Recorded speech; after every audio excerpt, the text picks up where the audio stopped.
And that brings us on to a quick fire round to finish off around your green shoot story. So a good news story that you've heard in the press recently around fintech or around cybersecurity that you want to share.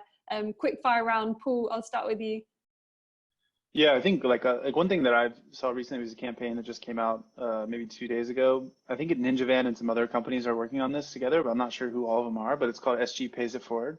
So it's simply like a cool thing that they're doing to essentially provide, I guess like health packs. So it's like masks, hand sanitizer, and stuff out to the community.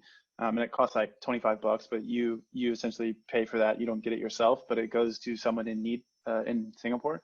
So that's one thing that I sort of supported recently. I thought was a cool idea from the company's perspective, but also to help out the community here in Singapore.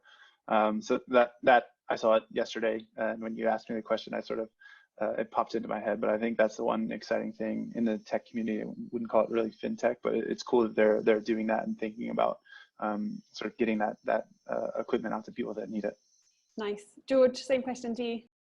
Yeah, so I read a recent article about a small town in Texas where because of COVID, the local church was closed, no more mass, right? So the local elementary school kids decided to build out a small place within their classroom to allow the pastor to come in every Sunday and conduct mass from the school, over web conferencing. So I thought that was really humble for very young kids to be able to do that, and they actually learned something out of it too, which is setting up the camera, the technology, how to configure it, how to add hundreds of people to it, and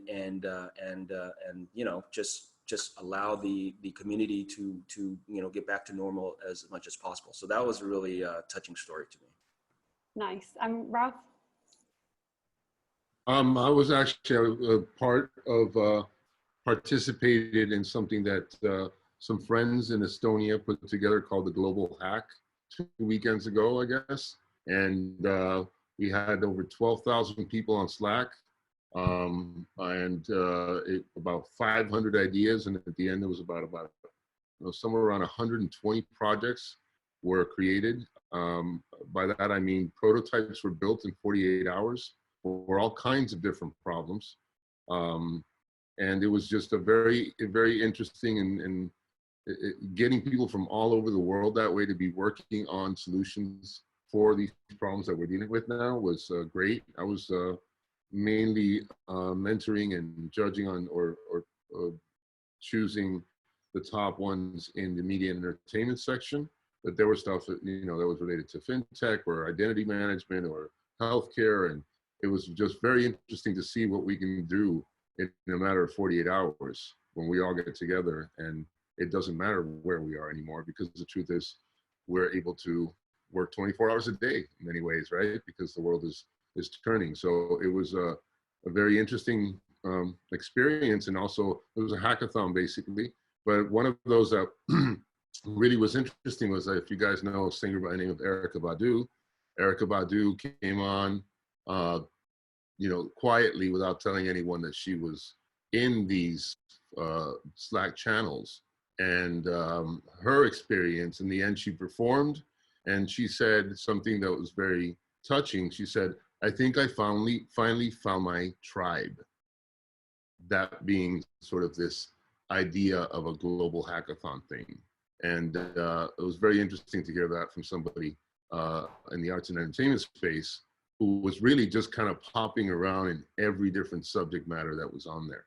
So it's really good to see people come together, interestingly enough, at a time when we couldn't be physically further apart.